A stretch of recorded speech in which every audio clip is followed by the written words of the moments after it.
Hello, I'm Nina Hartley, and we're here today to talk with Ernest Green about his new book, Master of O.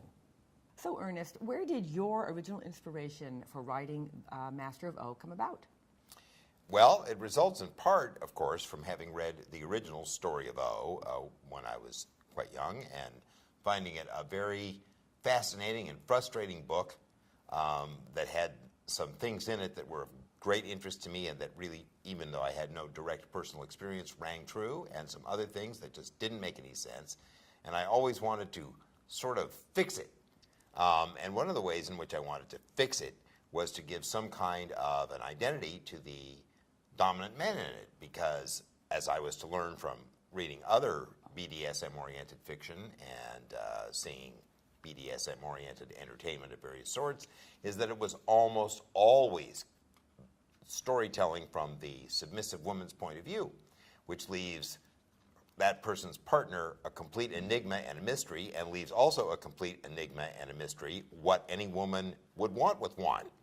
So, and I had never seen, I might add, a portrayal of one that would be particularly of interest to anybody.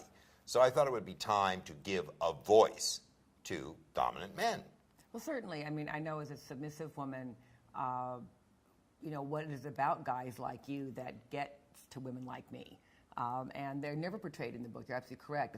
They're always an enigma or a cipher. It's like, what about him is so amazing that she would do this? So, and I've read the book, and he has done a bang-up job of getting us to understand, why would a woman do such a thing?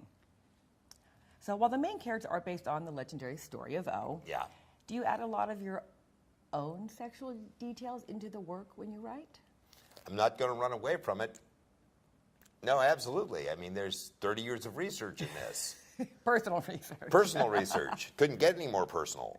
And during that time, I learned a lot about what could be good features of being with a dominant man or being a dominant man, and other features that were challenges for being a dominant man or living with a dominant man.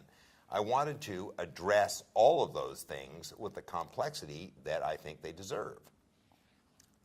Works for me. So, Ernest, does it surprise you that BDSM has become more accepted and mainstream over the years, and that your fetish movies are bestsellers for the company Adam and Eve? Not really. I think that there's a long-standing basic human fascination with the link between sexuality and aggression. Without a certain measure of aggression, there wouldn't be any sexuality. But at what point does the aggression become a recognized part of the sexuality, and how can it be structured in such a way as to enhance the pleasure of both partners? I've always felt that this was an important area to explore, and that a lot of people would be interested in it if it were explored from that perspective. If it were explored from the perspective of sex play between consenting adults as opposed to some kind of weird, scary, culty, violent, ugly, evil thing that people did because they were compulsive and crazy and couldn't help themselves, and this was the only thing they could do. That has not been characteristic of any real kinky people I've ever known. I've known some strange kinky people. None of them fit that description whatsoever. I know, Ernest, that this question piques you out to no end, so I'm going to ask it anyway. Okay. So, Ernest, how does one often come to the realization that they find sexual pleasure in pain? I don't think anybody finds sexual pleasure in pain. I think the greatest misunderstanding about BDSM sexuality is that it's pain-based. No, it's pleasure-based. If it were pain-based, no one would want to do it. Things that people experience as pain, they are naturally inclined to avoid. I'm inclined to view it as strong stimulation, like hot peppers or riding on a roller coaster. Wasabi.